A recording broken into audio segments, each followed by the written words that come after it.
always answer to that, tell me about your child, and then I'll tell you about the school, because it's so, so important to get the right match between a school and a child.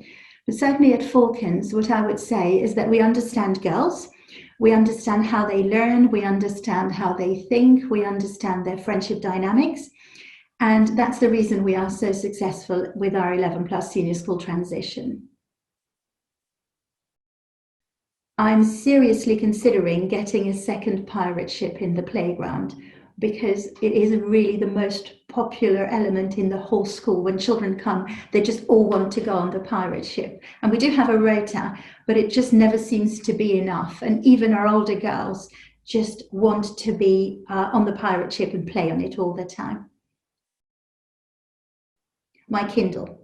I love reading, and I have never once gone to sleep without reading. Whatever time I go to bed, I always read.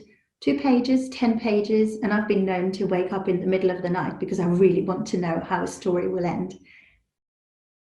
I've got to say my greatest extravagance has got to be gigs and concerts and shows and exhibitions.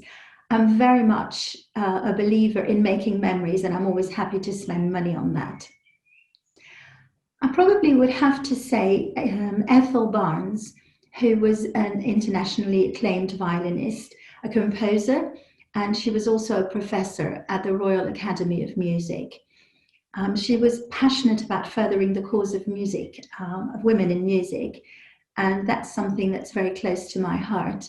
In fact, so much so that I introduced music scholarships at Falcons School for Girls. And I love it when children learn to play, but also to compose music from a very young age. And I also think that not only do we have very talented musicians, but we also have children who suddenly discover the joy of music with us, and that really warms my heart. Probably what makes me happy is seeing children running around and playing in the playgrounds.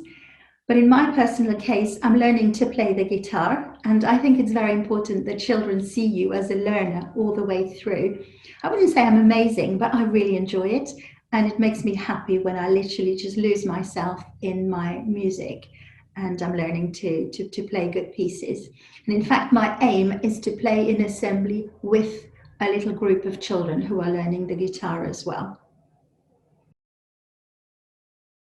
I would say it's probably, there are no problems, only solutions. It's something that my father used to say, and I live by it. I'm a very positive person, and I do think that, yep, some things are not exactly as you'd like them to be, but we'll find a way around, we'll find a way through. So there are no problems, only solutions. And perhaps another phrase that I use a lot is the importance of normalizing difference. It's got to be being in several places at the same time. There's a lot going on in the school all the time. There is a performance here, there is a child reading there is a visitor here, and I seem to be juggling a lot, and I'd love to be able to be in several places at the same time. I tell you what, I think the biggest compliment that a Year 6 girl can pay me is when they talk to me to say, Mrs. Williams-Ryan, I have loved my time at Falcons. It was brilliant, but the reality is I'm ready to leave, and I'm really excited for my future.